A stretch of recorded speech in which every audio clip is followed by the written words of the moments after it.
แมวเหมียวนั่งนอนหลับพักผ่อนกันลูกนะพักผ่อนกันสบายหิวก็กินลูกเด้ออาหารไว้นี่แล้วอาหารก็ไว้เลยหิวก็กินนะกับหลวงปู่จะไปดูน้องลูกแม่ลูกสองก็จะปล่อยเขาออกมาแล้วนะอยู่ในนั้นเขาคงจะอึดอัดบำรุงอยู่มาแล้ววันแล้วอยู่มาครึ่งเดือนแล้วแม่ก็ทำหมันแล้วลองปล่อยดูเนาะถ้าเขาออกก็ตามใจเขาเนาะไม่เป็นไรขังไว้นานแล้วเนาะทั้งเด็กลูกเล็กเด็กน้อยกับแม่นี่ใครเนี่ยผ้าขาวเนี่ยผ้าขาวผอมผ้าขาวผอมไปแล้วผอมจังเลยผอมจังเลยผ้าขาวนี่ผอมแม่เอามาไหมลูกแม่จ๋าเอามาไหมปู่เปิดกล่องกันนะลูกนะถ้าใจออกลูกนะถ้าไม่ออกก็เข้าไปนอนเลยที่เก่าเนื้อเลยเปิดแล้วลูกนะเปิดแล้วเอามาออกได้ลูกเปิดไว้งี้เลยนะลูกนะกับเขาคงจะอยู่ด้วยกันนี่แหละคงไม่ไปไหนแล้วเนาะเปิดไปตรงนี้เลยเดี๋ยวเพื่อนๆจะเข้าไปเล่นด้วยเพื่อนจะเข้าไปเล่นด้วยถ้าเปิดไว้แล้วนะลูกไม่ปิดแล้วเนาะทุกอย่างก็ให้เป็นไปตามธรรมชาติเขาเนาะถ้าเขาออกมาเดินเล่นก็เดินเล่นได้เขาจะเข้าไปนอนที่นอนที่เดิมก็เข้าได้เนาะเขาไว้อย่างนี้แหละเพราะเขาจะคุ้นเคยตรงนี้จะเพียงแต่ว่าเราเปิดประตูให้เขาได้นั่งเล่นเอามาเดินเล่นบ้างแค่นั้นเองเนาะครับจะได้คุ้นเคยกันเนาะคุ้นเคยกันถ้าอยู่ในกรงถ้าหากว่าเกิดเหตุอะไรขึ้นมานี่หมดสิทธิ์ที่จะดิ้นออกไปไหนได้เลยนะอยู่ข้างนอกเขาจะวิ่งไปไหนได้อยู่นะครับนี่ก็ทำบรรยากาศให้ดูเนาะเหมียวอยู่ข้างนอกก็เล่นน้องมาเล่นก็น้องเล่นมาเร็วเดี๋ยวว่าไม่เล่นละมันจะนอนหลับพักผ่อนกัน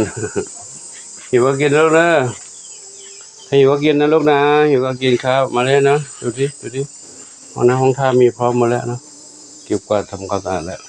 สำหรับกับข้าวก็เก็บไว้เรียบร้อยแล้วเหลือไว้ถาดเดียวเนี่ย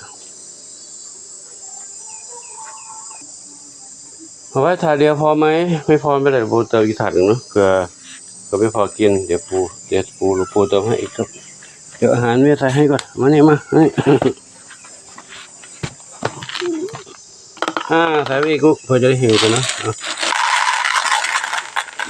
เด็กๆหิวไม่พร้อมกันเนาะกระเพาะใครกระเพาะมันหิวไม่พร้อมกันถ้าหิวก็กินเรื่อยๆกลางวันนะหิวก็กินถ้าไม่หิวก็นอนแค่นอนอิ่มแล้วใจจะเล่นก็ตามใจลูกนะ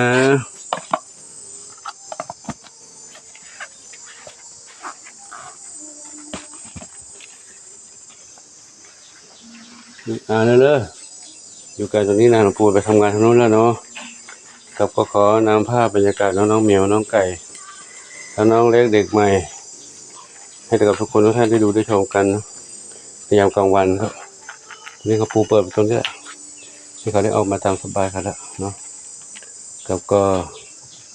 ขออนุโมทนากับศรัทธาสาธุชนทุกคนทุกท่านที่ได้ติดตามชมคลิปของหลวงปู่